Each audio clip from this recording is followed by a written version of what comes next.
د پخوا زمانې د یو کلی قصه ده. په هغه کلی کې یو غریب خو نیک زړه سړی اوسېده چې نوم یې سلیم و. سلیم به د مزدوري په کار ژوند تیراوه، خو زړه یې تل د خلکو د مرستې لپاره خلاص و. که به کوم مسافر ستړی شو، سلیم به ورته اوبه ورکړي. که به کوم ماشوم وږی شو، هغه به ورسره خپله وړه ډوډۍ نیمه کړه او ویل به یې، وروره، الله لوی دی، شریکه ډوډۍ هم برکت لري. خلک به ورته ویل، سلیم ته خپله هم غریب یې، ولې بومره نیکي کوې؟ سلیم به مسک شو او ویل به یې، نیکي د زړه سکون دی، پیسې راځي او ځي، خو د دعا بدله پاتې کیږي. په همدې کلی کې یو بل سړی هم اوسېده چې نوم یې رحمت و. رحمت مالدار و، خو زړه یې سخت و. نه به یې چاته مرسته ورکوله او نه به یې د چا غم اورید. که به څوک ورغی نو په تنده ژبه به یې ورته ویل، ځئ ما سره وخت نشته.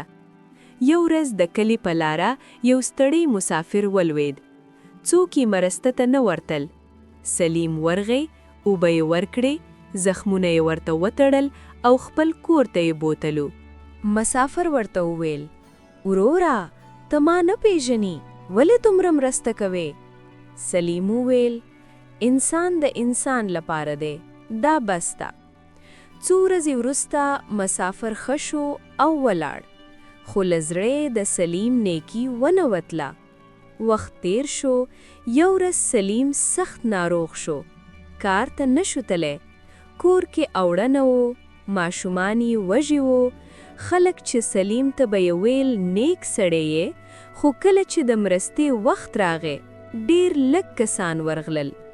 رحمت خو بیخي ورنغلل. سلیم په زړه کې خپه شو، خو بیا یې ځان ته وویل، ما نیکی د الله لپاره کړې وه، د خلکو لپاره نه.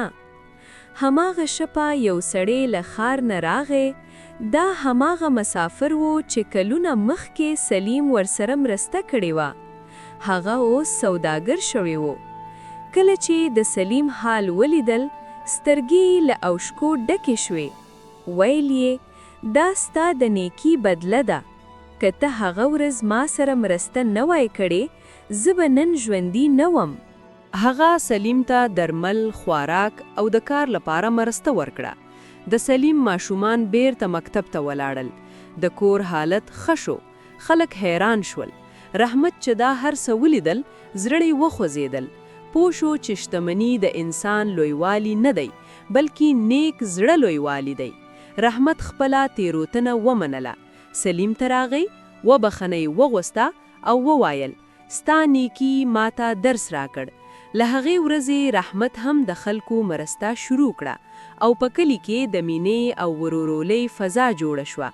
خلک به خپلو ماشومانو ته دا قصه کوله او وایل به یې، نیکي مه هیروئ، ځکه د نیکي بدله یوه ورځ خامخا راګرځي.